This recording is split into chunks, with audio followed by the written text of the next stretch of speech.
Hey, what is up, everybody? Welcome to the Real Radar Radio Show, episode 48. Wow, it has been an incredible, tremendous week.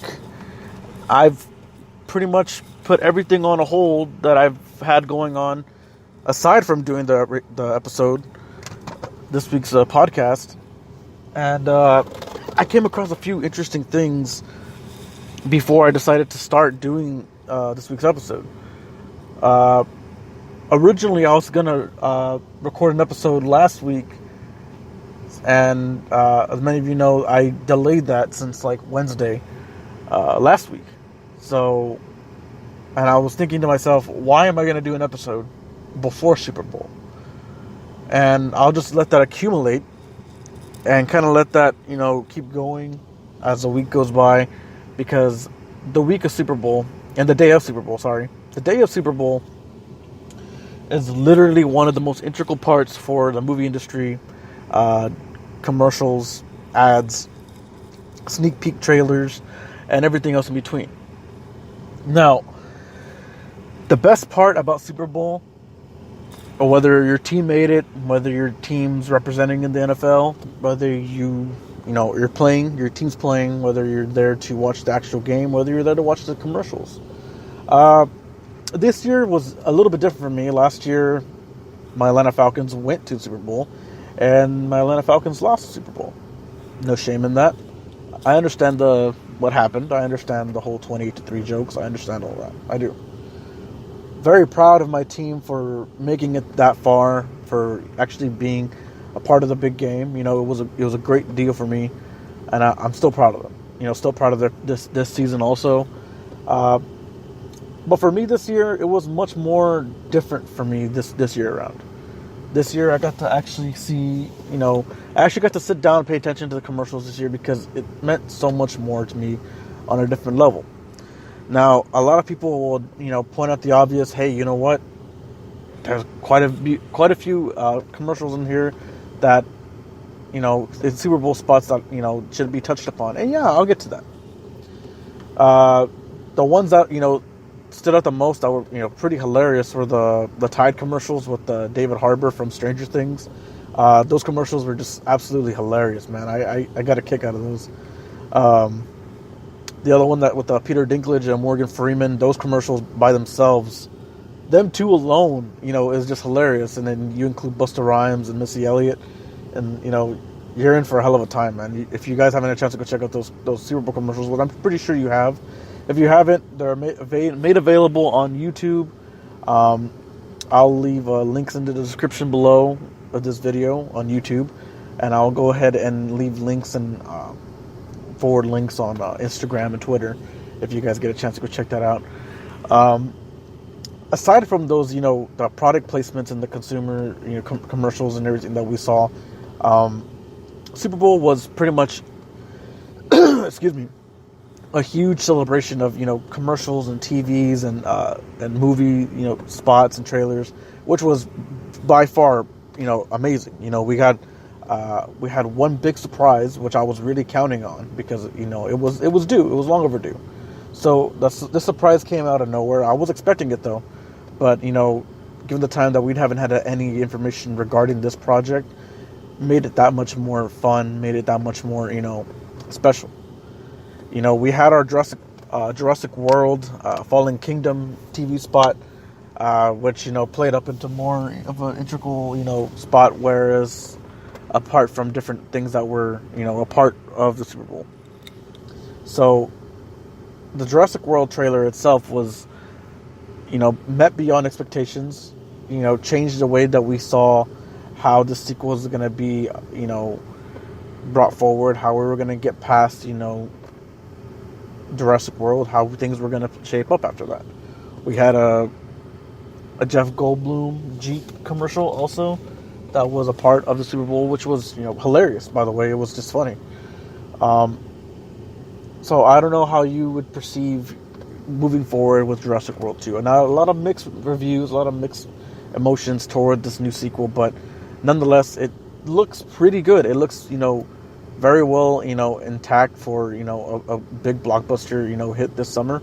And I'm really counting on, what Chris Pratt and what the team over at Jurassic World is going to bring to this new production. Aside from all that, aside from Jurassic World, which was probably just a stepping stone in my book of trailers and TV spots, the Han Solo Star Wars standalone solo film made its teaser debut. We didn't actually get the full trailer until Monday morning when they had it on the Today Show or in Good Morning America. But the solo teaser trailer alone was just, was greatly publicized and greatly, appreciated by a lot of fans of the Star Wars universe.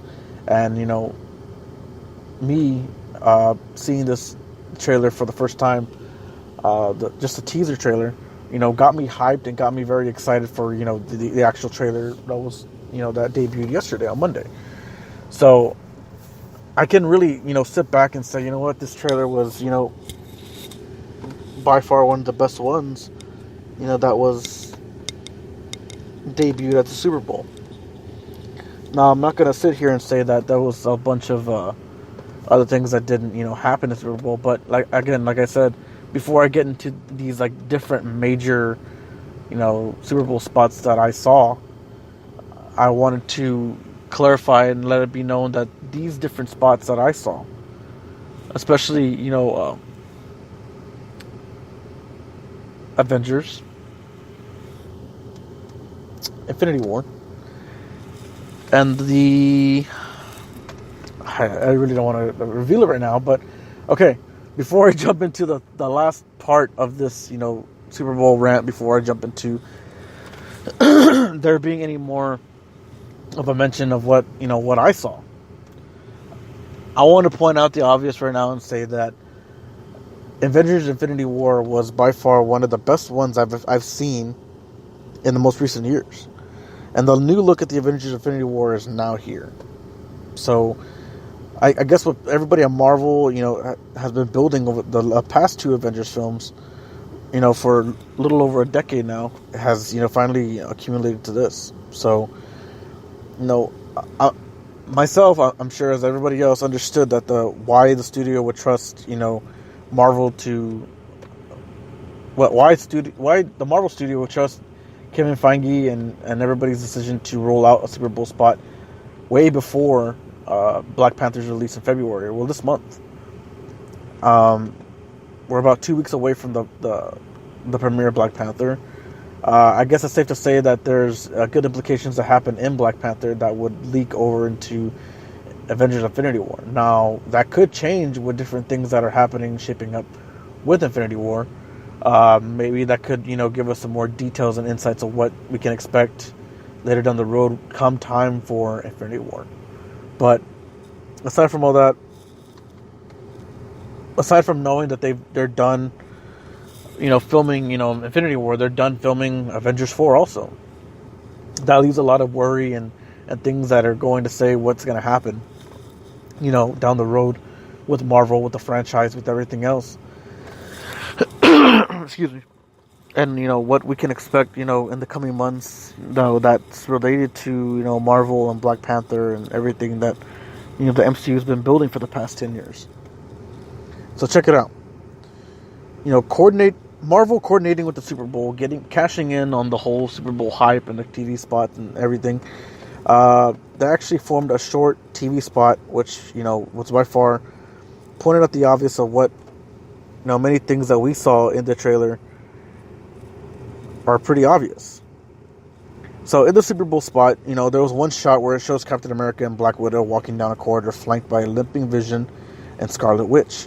But based on what we know about the Infinity War timeline, it has to be after the Edinburgh assault by Glaive. In the previous trailer that we saw, Glaive taking the Mind Stone out of Vision. Saving Vision and Scarlet Witch is what brings Steve and Tasha out of hiding, so that they're not going to be with them before. And it would imply that Vision is injured by the attack, but somehow survives. In the new Super Bowl trailer spot, we see that Vision is still alive, with somewhat remnants, or maybe possibly the whole Mind Stone still intact in his forehead. However, it's not really like I guess set in concrete or anything. However, Maybe that's the fact, the fact that maybe he did survive these attacks by Glaive, and maybe we're just teasing the possible future of what could happen to Vision, but at the same time, maybe it may not happen just yet, or maybe it's something I might wait until Avengers 4. I mean, I don't necessarily see it happening. Maybe, Vision still does stay alive in some way, shape, or form after the Mind Stone's taken, but, who knows? I mean, at this point, it's pretty much, fair game for anybody at this point.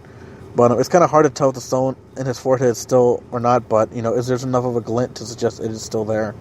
Either way, it's crucially indicates that he lives beyond the film's first act. So maybe possibly toward the end of the second act, beginning of the third act, or maybe the collapse of the third act of the film, we'll maybe see, more of a implication or, reason as to why, the Soul Stone doesn't make it, or maybe Vision doesn't survive this attack by Glaive.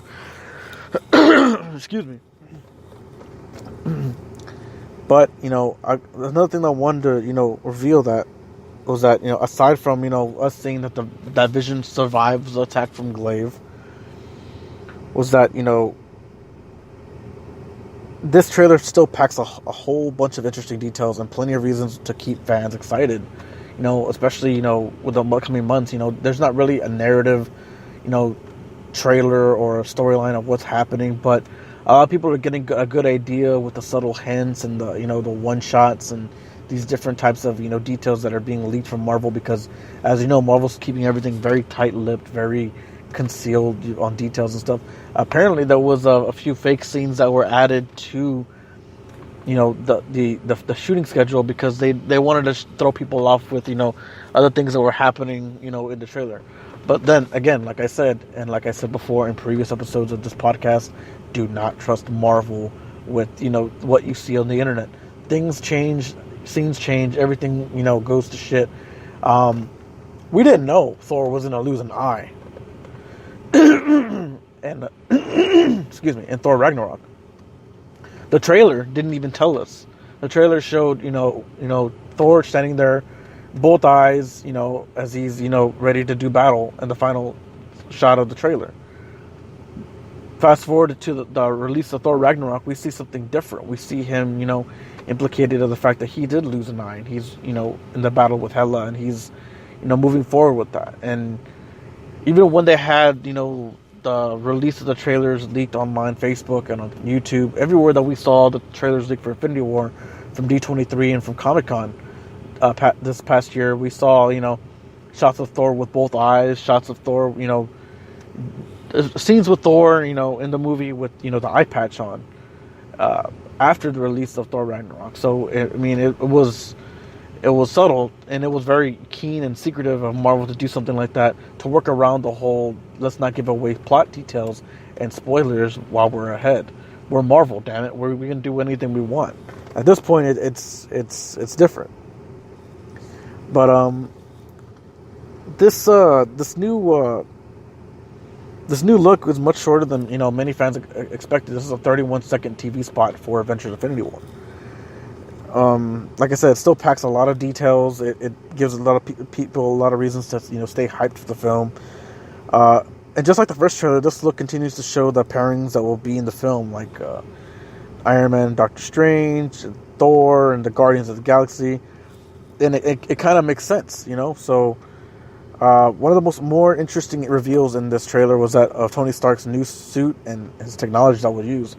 I guess we can actually confirm now that that the nanotechnology is going to be somewhat utilized in this film. I mean, given the fact that we saw there's a shot where he's, I guess, putting on his sunglasses or taking off his sunglasses, in his hand where he has repulsor rays, you can actually see the nanotechnology, collapsing or rebuilding, or shaping up to where he's able to do that, with his hand, and to take off the sunglasses and stuff. So it's actually pretty obvious and pretty keen on detail that you can see that this nanotechnology is going to be implicated in some way, shape, or form. We don't know whether the fact is going to be happening at the beginning of the first act, second act, third act. Nanotechnology can be confirmed in this film as of late.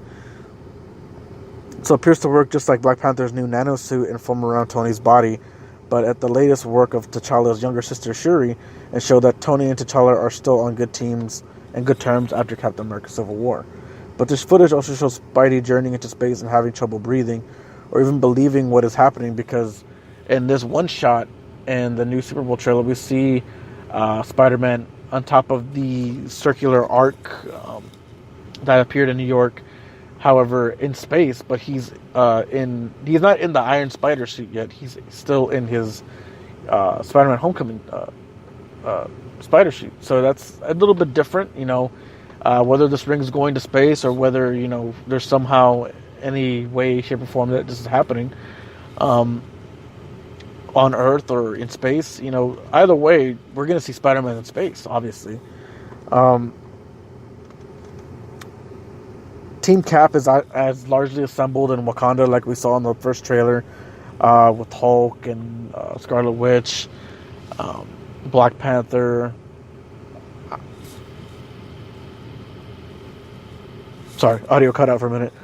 Black Panther, Falcon, War Machine, Captain America, and it goes beyond just the battle of what's happening in New York with Thanos, what's happening in Wakanda with Team Cap, and everybody that's legioning together to come together to fight. I want to know how does Bruce Banner and the Hulk end up in Wakanda.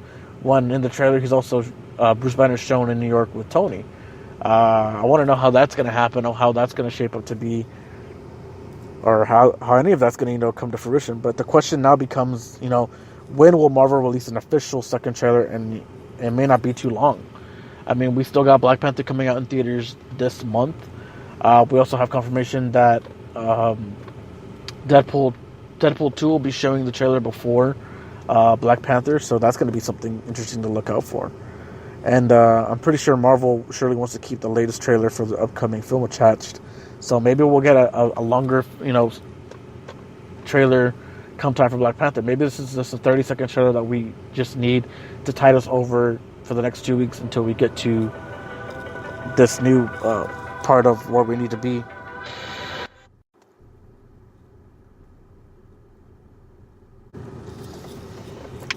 And I'm pretty sure, given the fact that we're going to have a longer trailer, which I'm really hoping maybe we'll clock in past a minute or so after we finish doing this entire 2 week, tiding us over for 2 weeks and trying to keep us all on edge of what's going to happen with, Infinity War. I mean, obviously, Black Panther is going to be a major stepping stone into what we're going to find, come time for Black Panther. It kind of get us all ready and balanced and looking forward to what we can expect in Infinity War. Because again, Black Panther, February. Infinity War, May. So there's not much of a big time gap of what's going to happen between then and now. But what can we expect from Black Panther? Are we going to have some sort of a Black Panther post-credit scene? Apparently there's 2 post-credit scenes that are actually confirmed for the film. Are we going to get something more integral that's going to play into, maybe Bucky's involvement in Black Panther? Is he going to make some sort of cameo? Is there going to be any sort of nod or any type of involvement of Thanos in a post-credit scene where it involves the last Infinity Stone being placed in Wakanda somewhere? Who knows? The possibilities are endless at this point. I like the odds of, Thanos making an appearance at the end of Black Panther to get people hyped and pumped for Infinity War come May. So, if anything, that's the case. That's my whole spiel on the whole Marvel Infinity Wars trailer for Super Bowl 52. Moving forward and moving past this whole, what my whole spiel was about, talking about something which gives me a little bit over more than 25 minutes to talk about the most important thing that I saw coming out of Super Bowl 52 in the commercials and trailers was by far Cloverfield 3, which premiered their new trailer during Super Bowl 52, which also gave so much more plot details and secretive, meanings behind the film, shaped up into this whole big, thing reveal at the end of the trailer that it was indeed purchased by Netflix. That's right. I mean, Cloverfield 3 is on Netflix right now. The Cloverfield Paradox is available for streaming. I'm not sure for download, but for streaming, it's available on Cloverfield.com. It's available for streaming on Netflix.com through the Netflix app. I watched Cloverfield 3, and I sat there and I was wondering, shit, we're on the third film in the Cloverfield franchise. 10 years ago, we had the first attack in New York from the Cloverfield monster. There's still a lot of questions that need to be answered between then and now. This has been like a 10-year long period of between the first film and the second film, but within the continuity and the timeline between both films, there's a huge major gap in what has happened back then to what has happened in 2008. Because again, if for many that don't know, Cloverfield Paradox takes place in the year 2028,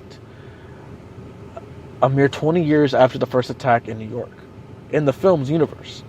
However, it's kind of difficult to say that this has all happened within the same realm of just one universe. In this film alone, there's so much to be talked about, with the Cloverfield monster and everything, the origins of this monster and how it all unveiled and unraveled.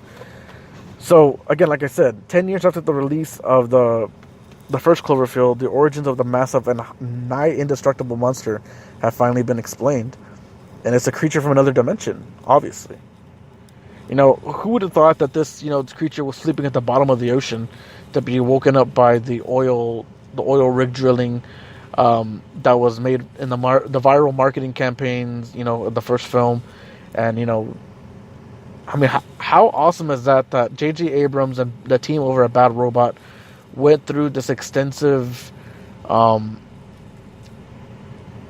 research and this extensive, bringing up of there being, this viral marketing, such as, fake websites, fake news reports, the Slusho drink, Taragatu, everything that, that explains a lot of things that are happening.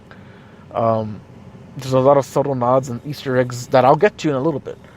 But, during Super Bowl 52, Netflix dropped their very first trailer for the third movie, and someone disjointed Cloverfield universe titled The Cloverfield Paradox. And along with the surprise announcement of the release date the same day, Cloverfield Paradox was made exclusively available for streaming right after the Super Bowl.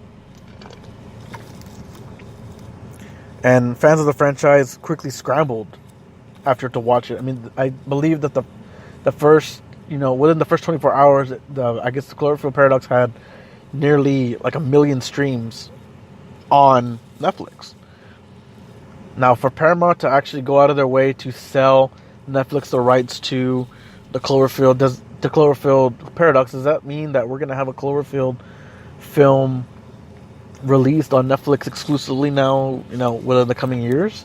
I know J.J. Abrams and Bad Robot have, mentioned that they want to start doing Cloverfield films, every year, releasing these films every year, and I think it's a great thing. This is kind of different for within this different realm, but the Cloverfield Paradox is set in the year 2028, like I talked about, just a while ago, and it depicts a future where limited fuel resources have brought humanity to the brink of global warfare. Now, the planet's last hope is this space station called Cloverfield, staffed by an international team of astronauts equipped with particle accelerator, and that has the potential to provide unlimited energy. But unfortunately, that energy and that potential also comes with the risk of dripping a hole in time and space. Now, check it out. Predictably, something goes wrong, and the astronauts find themselves stranded in space with no way to figure out where they are. Since the Earth has seemingly vanished, to make matters worse, things are not quite right aboard the ship. Now, the collection of worms just appeared and then rematerializes inside somebody else's body. A mysterious woman appears inside a wall. One crew member's arm gets sucked into a wall, disappears, and then reappears somewhere else in the ship with a mind of its own. But when the crew finally manages to relocate the Earth, they soon realize it is not their Earth. It is an interdimensional alternate dimension where the space station crashed 2 days previously. and the planet has been in the midst of a global fuel war for 14 months. Now that's something to really, reel yourself in, because I mean, to travel to this alternate dimension where the space station that you were on crashed 2 days previously, and the planet, is in this middle of this war that's going on, and things that are happening. The monsters are coming in. We're having all this destruction on Earth.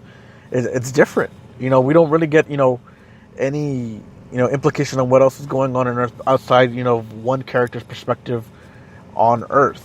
We know he's just one character who's happens to be the husband of one of the astronauts that is on board of the Cloverfield space station in space. So it's a little different. We don't see this from the viewpoints of other people on Earth. We don't see the destruction of. We see destruction, done by the monsters and done by these different forms of creatures that are happening. But we don't see anybody outside the fact of the character Michael on Earth, and it's hard to go off of that assumption, because we only have this one person on Earth who manages to save this little girl, and they hide in a bunker, and it just so happens to be their go-to spot, or their spot for the rest of the film. A little over half of the film, where they set up shop to write out what's happening on Earth. So where does the Cloverfield monster, come into all this? Well, back on Earth 1, regular Earth, crew member Ava Hamilton and her husband Michael, find themselves trapped in the middle of an unexplained disaster. It eventually transpires that Earth is under attack, and not just by one monster rampaging through Manhattan, as we saw in 2008, but many monsters. The movie ends with Ava and her fellow crew member Schmidt, played by Daniel Bruhl, returning to Earth in a shuttle, but instead of being happy that his wife is coming home, Michael is horrified. "Have you lost your damn mind?" he demands. And on the phone, on Ava's astronaut contact, "You having her come back to these things, tell her not to come back." And obviously, that's a little hard to do when you're in space. You're fighting this interdimensional, space madness, time continuum disaster that's happening to you up there. People are dying. You're experiencing, these horrific events that are happening to your crew members, and there's no way to escape, the inevitable attacks and the horrible impacts that are happening to you in space. There's no other way to go around it but to turn back to Earth. But little do Schmidt and Hamilton know, returning back to Earth is just the beginning of their worries. We have many things happening now. And the final shot of the movie shows the escape shuttle that Hamilton and Schmidt arriving to Earth, descending through the clouds, and then an enormous monster, similar and much, much larger to the Cloverfield monster in Part 1, bursts through the clouds and roars. Compared to the size of the shuttle, and based on the fact that it's just tall enough to stick its head up through the clouds, this monster appears to be even bigger than Godzilla in the 2004 movie Reboot. And that's why Godzilla stood at an estimated 350 feet. If there are many of these monsters on Earth, it's easy to understand why Michael doesn't want Ava to come back to an Earth that is just ravaged by all these different, monsters and paranormal things that are happening that, just so happen to, occur as a time, what's going on between the space station, eventually collapsing, the Shepard deal, and everything that, that comes to light. I'm gonna get to all that right now. But the obvious question presents itself to this. If the incident that brought the monsters to Earth happened in 2028, why was Manhattan attacked in 2008? Another question arises, 2 decades earlier. Think about it. 20 years before the incident of the monsters on Earth happened in 2028. 2 decades before, in 2008, we had a similar incident where it attacked Manhattan. That explanation comes hand in hand with the explanation that the movie offers for the monster's origins. They're from another dimension. And at the beginning of the movie, the crew of the Cloverfield watches a news interview with a theorist called Mark Stambler. Mark Stambler, name drop, very close in comparison to the other Stambler that was mentioned in 10 Cloverfield Lane. Possibly his brother, possibly a family member. Who, has a book called The Cloverfield Paradox that outlines the dangers of the Shepard particle accelerator. He gives a short explanation in the TV interview, and I quote, "That accelerator is 1,000 times more powerful than any ever built. Every time they test it, they're risking ripping open the membrane of the space-time, smashing together multiple dimensions, shattering reality, and not just on that station, but everywhere. This experiment could unleash chaos like the likes of which we have never seen. Monsters, demons, beasts from the sea, and not here and now, in the past, in the now, in the future, and other dimensions." So, while this third installment of the film doesn't offer specific explanation as of where exactly the monsters came from, it does rule out those theories of them being man-made aliens from another planet, or long-buried monsters, the latter of which the basis from the current Godzilla King Kong cinematic universe from Legendary Entertainment and Toho, previously talked about. But more than anything else, it resembles the mythology of the Pacific Rim movies, in which the kaiju emerges from the dimensional terror at the bottom of the ocean, and when Cloverfield crew overloaded their particle accelerator, not only did they zap themselves to an alternate timeline, but they also unleashed monsters upon their own Earth.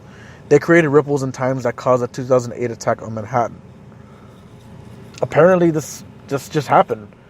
Again, in the past, in the present, in the future, a ripple in space could mean, a crossover between all this happening and all this, coming to space. So, how does this Cloverfield paradox set up Cloverfield Part 4?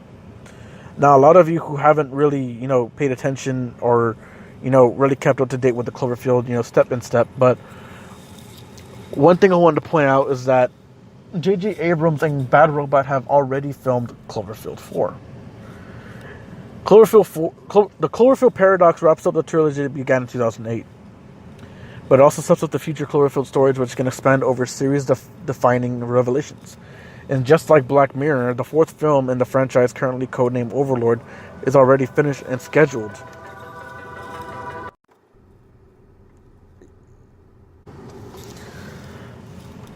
Currently codenamed Overlord, is already finished and scheduled for release sometime this year. But according to early synopsis, Cloverfield 4 will be set in the midst of a World War II and follow a squad of Allied soldiers who uncover supernatural phenomena in a Nazi-occupied village. But after the Cloverfield paradox, we know a lot more about what this sort of shared universe operates and with the potentially some important aspects of Overlord. Now, the paradox sends demons and monsters across dimensions and time. As previously reported, before I jumped into this next, tidbit of the paradox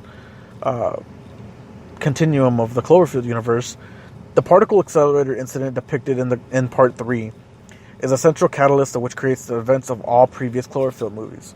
They open rifts in time and space and ripples, distorting reality and dragging monsters from across alternate dimensions, ripping holes in the space-time continuum, meaning the results of the interdimensional damage are not limited to the present day. So the accident in 2028, the setting for Cloverfield 3, causes the monster rampage in Cloverfield 2008, as well as the unfolding attack from a bigger creature. Now that could happen in Part 4, that could happen in Part 5, in this new trilogy that we could be getting, starting with Overlord. There's a lot of theories that the new movie with John Krasinski, who is also writing and directing and starring in the film A Quiet Place, there's rumors and speculation that A Quiet Place is actually a secret Cloverfield movie.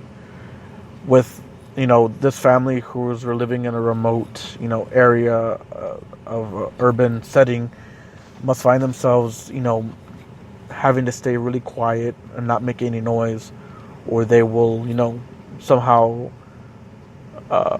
attract the attention of, this, being or this monster, whatever's out to find them.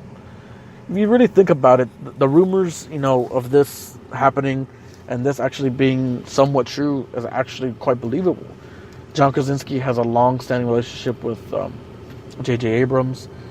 Krasinski was also actually supposed to be part of playing one of the astronauts in Cloverfield Paradox, but later turned it down because due to scheduling conflicts with this Jack Reacher film from Amazon.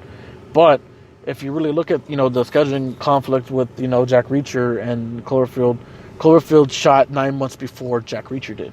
So that could have been a whole, big time where Krasinski could have been a part of the Cloverfield universe in some way, shape, or form, but bowed out at the last minute. So let's look at it this way: John Krasinski, J.J. Abrams relationship. Yes, they have one. J.J. Abrams actually gave a special thanks nod to John Krasinski at the end of Star Trek, one of the Star Trek movies. Seems odd, right? It goes on.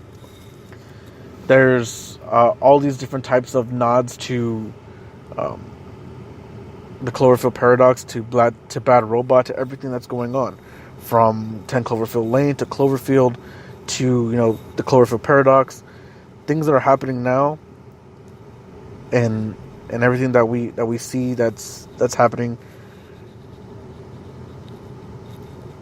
within this whole thing, everything that's going on between the Cloverfield universe and what we can expect in the future. It's a little tough. And if you guys missed subtle cameos in Cloverfield, aside from John Krasinski being some sort of interconnected with this Cloverfield theory and how that all will happen, maybe we'll find out more when A Quiet Place opens in theaters in May or June. I forgot which month it opens up in, but whatever the case may be, maybe it is part of the Cloverfield universe, maybe it's not. For all we know, maybe this is something that's setting up for something bigger within the Cloverfield universe itself. Now, spoilers and Easter eggs that I wanted to talk about, if you guys missed it, one of them was a Simon Pegg cameo in the Cloverfield paradox. And in the beginning of the film, or the Cloverfield film, Simon Pegg's voice can be heard in the opening minutes of the movie. And before the action shifts into space and other dimensions, a series of news reports establishes the energy crisis slowly gripping on the planet. That was Simon Pegg's voice over the radio in the beginning of the film, if you guys haven't really listened to it. The Star Trek Kelvin nod. Now this one's interesting. Now, speaking of Star Trek connections, yet another reference to one of Abrams' long-running jokes comes immediately after Pegg's voice cameo. The audience is introduced to Hamilton, who, along with her husband as a pair, await in a long line for gasoline, is a not-so-subtle piece of evidence to emphasize the planet's growing tension. Before the power goes out, the motionless line of cars illustrates the need for limitless energy sought aboard the Cloverfield station. But before it does, fans don't want to miss the corporate branding of the gas station Kelvin Gasoline. That's the exact same gas station that appears in the first scenes of 10 Cloverfield Lane, forging just one of several connections to the previous movie. Now, the name of the reference to Abrams' maternal grandfather has been used in every one of his projects to date. Star Trek, Alias, Cloverfield, films, the Star Trek franchise. Kelvin has just been name dropped in everything. Even Star Wars, The Force Awakens, there's a Kelvin nod in that film. There's been all these different types of interactions between the Kelvin nod and all these J.J. Abrams, projects. Is it something he just pays respects to his grandfather? Possibly. Does it have something to do with, maybe the ongoing nod and, subtle references to different things in the Cloverfield universe? Perhaps. The newscaster returns. The film actually skips over the Cloverfield crew's time and space, showing that almost 2 years in space, the planned collisions have consistently failed and prepared for this different, layout of the scientific dangers of the titular paradox. And the newscaster that we're referring to in this different, dimensional, being, there's a different name of a Stambler brother. Not aside from the newscaster itself, she was made in part to be referenced in 10 Cloverfield Lane. She's the same actress in 10 Cloverfield Lane who's trying to get into the bunker, and she's also the same newscaster in Cloverfield Paradox. But let's do this. The other Stambler brother, as played by John Goodman, Donald Logue, who was then mentioned earlier, is actually named as Mark Stambler, author of the Cloverfield Paradox, for which the movie named. He's the one who may spell out the exact connection between the paradox and the previous Cloverfield movie, suggesting that their experiment could unleash unthinkable monsters onto Earth. This outlandish, colorful theory But that's just another tendency that seems to be running in the family. As I previously announced, Howard Stambler, played by John Goodman, is his brother in this Cloverfield universe. So is it just a coincidence, or both Stambler brothers prepared for the apocalyptic onslaught that the Cloverfield delivers? And it goes on, the Slusho references that, J.J. Abrams brings into this bag of tricks and trademarks, the flash of red light that he also mentions, whether it's 10 Cloverfield Lane, whether it's outside of the Cloverfield universe, an Alias, Star Trek, the Greg Grunberg, cameo that he has, subtly mentioned in Cloverfield Paradox and Star Trek franchises, the meaning of the Helios mission. Let's see, what else is there? There's plenty of other cameos and nods and Easter eggs that can go on and on for many things that could happen, within the coming, time, and what it means for Cloverfield 4. And like I said, the Cloverfield, paradox has been provided the sci-fi key to Overlord. And there's still a lot of mystery around this project, and we don't know what it's going to be called, whether it's going to take on the mantle of Overlord. Maybe it's going to be called Cloverfield Overlord. And when will audience get to see a trailer for it? When are we finally going to get actual nod, or what's going to happen?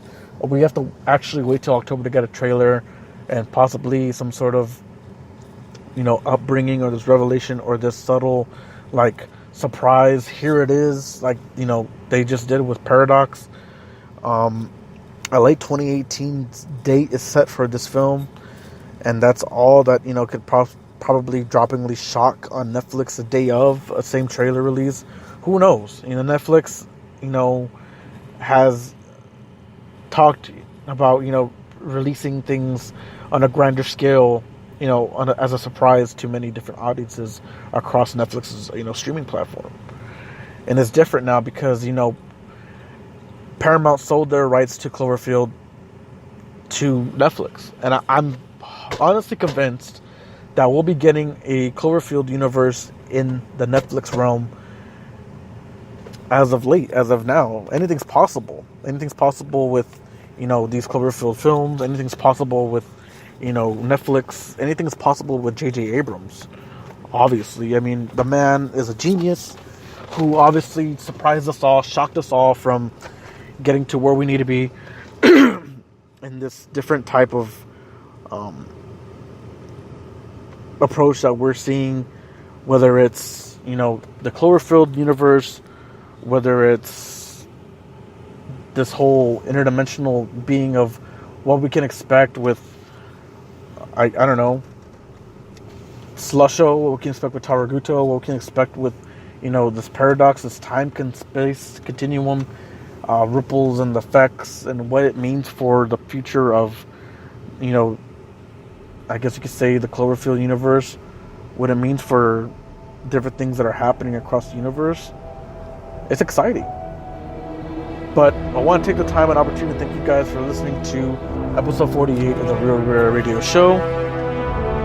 I've had a blast. I've had the most fun I've had to do an episode in the most recent weeks, getting things together for this Cloverfield, discussion.